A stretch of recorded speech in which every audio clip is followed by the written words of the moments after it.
This is the Myford University podcast, episode 12. We talk about customer journey mapping today. Welcome back, colleagues, to the Myford University podcast, where we skip the academic fluff and focus on the activity that actually works. I'm your host, George Sloan, and today we're going to talk about something that almost every business thinks they understand, but very few actually do, and that's the customer journey.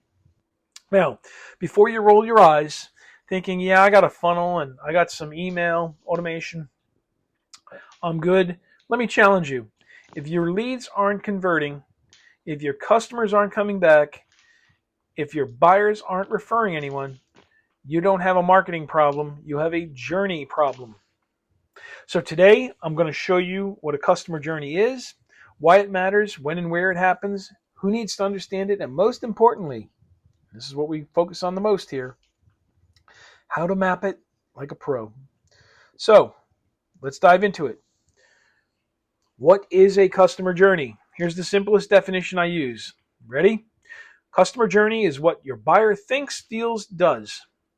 From the very first time that they hear about you, to the moment they buy from you, and hopefully come back again and again. It's not just your funnel. It's not just a few emails. Customers are hard-fought assets, and you want to make sure that their way of getting to you and staying with you is as frictionless as possible. It's the full experience of being your customer, from the first click to the final thank you. It also includes what problems they're trying to solve, what motivates them, what makes them hesitate, where they get confused, what wins their trust. It's what separates a forgettable business from one that people trust, return to, and recommend. I'm telling you, these days, this is becoming more and more important. All you have to do is look on the media and you will see people are fed up with shitty customer service, shitty interactions with the company. It's a bad situation and it's only getting worse. And to me, that's an opportunity. If you can be more old school and connect, even if you're using the new technology, but connect with people and make them feel like a person and not a number or a monthly payment, you're going to be standing head and shoulders above 99% of the folks that are out there. Okay? So, why does customer journey matter? Let me be very blunt. If you don't understand your customer's journey, you are guessing. And you know how I feel about guessing. When in doubt, find out. Don't guess. And guessing can cost you. It costs you sales, referrals, your reputation, and customer retention. The cheapest customer to keep is the one that's happy and satisfied.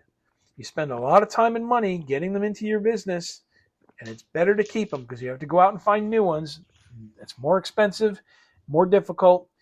You don't want to be a churn and burn operation. You want a long-term, there's a term we're going to get into in another episode in the future, customer lifetime value. You want them to be a client where it's a long-term relationship, not a customer with a one-time transaction. So mapping the customer journey gives you the following. You ready? Clarity on what you actually want. Your customer, what they actually want, you need clarity on that. Insight into where you're losing them. Again, it pays to talk to customers. Even if the situation isn't good right now, they might respect that because, again, they're tired of being treated like numbers. A roadmap to fix those friction points. You want it smooth. You want it easy. You don't want them to have to work really, really hard because if they do, they're going to go someplace else. It's better. Finally, it's a tool to improve your messaging, offers, and your operations. You know, you can have a great product and still fail.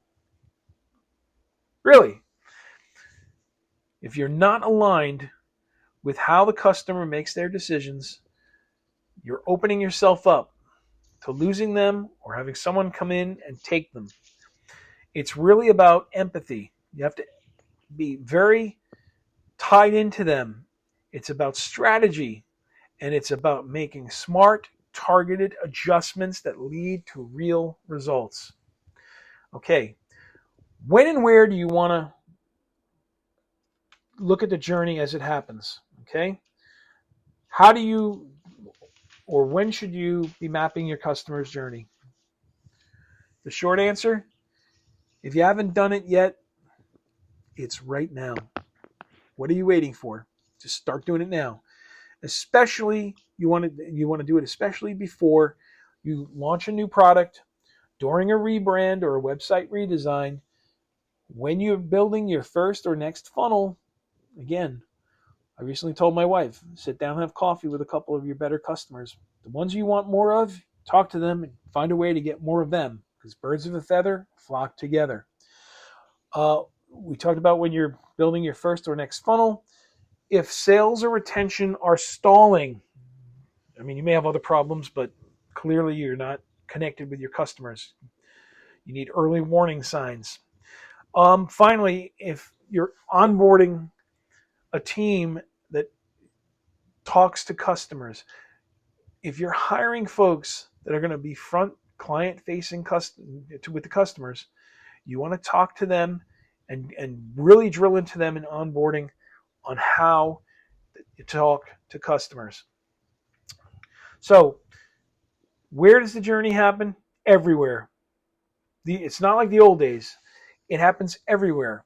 Social media, in your ads, on your homepage, in your email follow-ups, on your checkout pages, in your product onboarding, in your customer service replies. The journey isn't linear. It's everywhere on multiple fronts, and your messaging needs to be tied in to your customers. And the only way you're going to get it right is by talking to your customers and really knowing their process or journey to be your customer. Okay?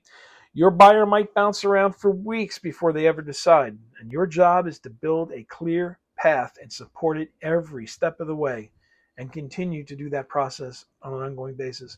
And this is where customer service is breaking today. They don't care. Once they've got you in the loop, you're just in the loop. They're selling themselves short.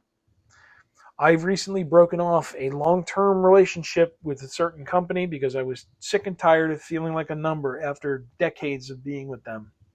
Okay? All right. So let's talk about the 5 typical stages of a customer journey. We'll walk through it and you'll get a better understanding. Number 1, awareness. They realize that they have a problem or they've got some specific goal, but they may stumble onto your content, and your content needs to pique their interest, that you understand their problem, their goal, and you may have a solid solution. Then the customer will move into consideration. They're going to explore their options. They may not be ready to buy yet, but they're learning, and you want to make sure that you're a part of that process every step of the way. Number 3, they get into the decision phase. They compare the solutions. They evaluate the costs, the trust, the risk, and how hard or easy it is to be your customer. Then they'll make a purchase, and only half your job is done here. They will commit, and the experience had better be smooth, and it better stay smooth, and they better feel important. Let's talk about that feeling important afterwards. Post-purchase, number 5. They use your product, they form opinions, and they either disappear, they come back, or they refer you. And you want to make sure that they have a positive experience. You might want to follow up with them. And the best is if you can get them to give you testimonials and positive reviews, right? So here's the key. At each stage, they're thinking and feeling something different. And you've got to walk with them. It's like you're going to be their guide. You're going to walk down the path with them to help them feel good about that you understand their problem, that you have a workable solution for them, and that working with you will make their life better, and you'll provide value, and they will pay you for that. Okay? And if your content, your offers, and your messaging don't match those thoughts and feelings, you're going to lose them. So you need to talk to them before, during, and after. You got to talk to them. Okay. How to map the journey. I'll give you a step-by-step process. Here is your tactical blueprint. Step 1, you define your customer. Who are they? What's their pain? What outcome do they want? Step 2, you're going to identify the stages. Use the 5 that I just recommended. Customize them if you need to. Okay? Step 3, at each stage, answer the following questions. What are they doing? What are they thinking? What are they feeling? And where are they interacting with you? Because wherever that is, you've got to be there, and it's got to be smooth and frictionless. In fact, enjoyable if at all possible. All right. Step 4, you're going to map the touch points. Okay? Where are you showing up? Is it social? Is it the website? Is it email? Is it YouTube? Or is it DMs? It might be a combination thereof. And you've got to make sure your messaging fits across all of them and that you're addressing some of the concerns that they may have. Again, the best way to find out is to talk to them. I'm going to do a thing on marketing research where we're going to be able to give you ideas. We're going to introduce you to one-on-one depth interviews. We're going to introduce you into focus groups. And we're going to introduce you into surveying. In fact, many of you probably answer survey questions when you're online having an interaction. That's them trying to get to know you. So you have to use that as well. Okay? Step 5, find the friction. Where do they bounce? Is your shopping cart a pain in the ass and they leave, they abandon? That could be a problem. Where do they ask the most questions? You want to make sure that all along the way, you're reassuring them, you're answering their questions. If you do it right, you shouldn't have any objections to making the purchase and staying with you. Where do they pause? Where does it take them the most time? What's the bottleneck? So you need to be looking at this stuff. Step 6, you want to improve. We always should be improving. I said many times, I don't believe in perfect. I only believe in better. So what you need to do is constantly look for ways to make it easier, faster, cheaper, and make it a better experience for them. So you want to build your content, your tools, and your messages to match each stage and make sure that there is alignment. And this is how you go from random tactics to strategic alignment.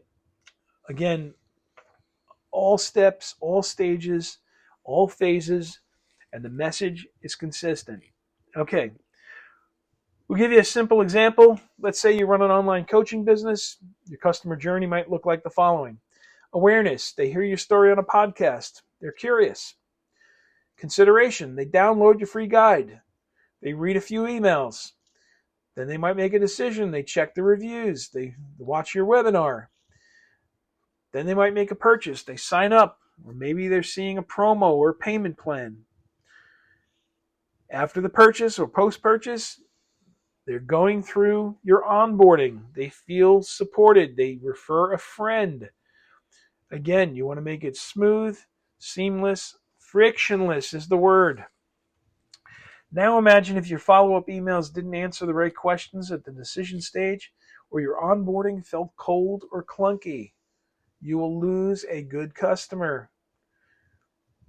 They were ready to love you, and you dropped the ball. So always be evaluating. Again, it's an ongoing process. Remember, we've talked about the idea of rinse and repeat. Constantly upgrade, iterate, make it better, get some feedback, and take them down the right path, the way they want to be taken down the path. Okay, keeping it fresh. The journey is not static, and this is what I was hinting at. People change, technology changes, attention spans shift. You need to constantly revisit your customer journey, at least every quarter. Actually, it should be more than that, but do what you can.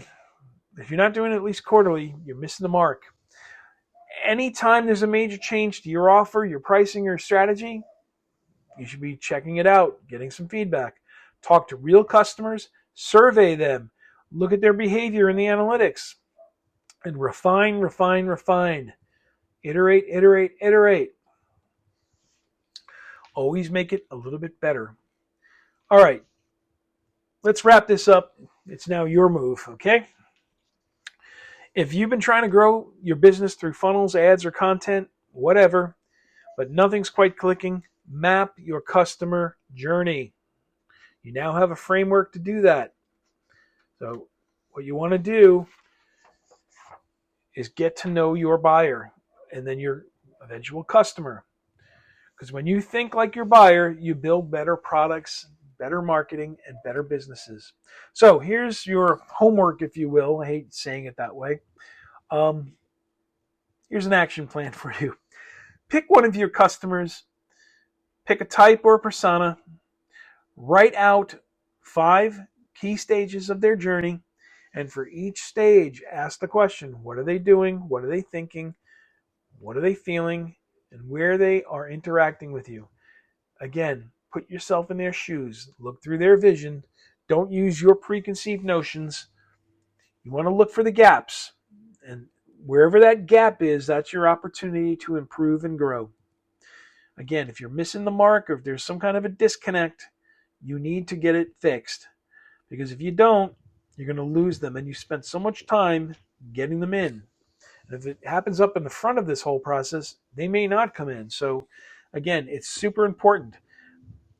Build it, check it, improve it. Get feedback. Then build, check, and improve. Over and over again. Again, rinse and repeat. All right. So that's it for this Myford University podcast. If you want the full article on this, again, you can find it in the blog at myforduniversity.com/blog. Until next time, I want you to keep learning, keep adapting, keep building what works, and we will talk to you soon. Again, learn it fast, apply it faster. We will see you the next time. Thank you.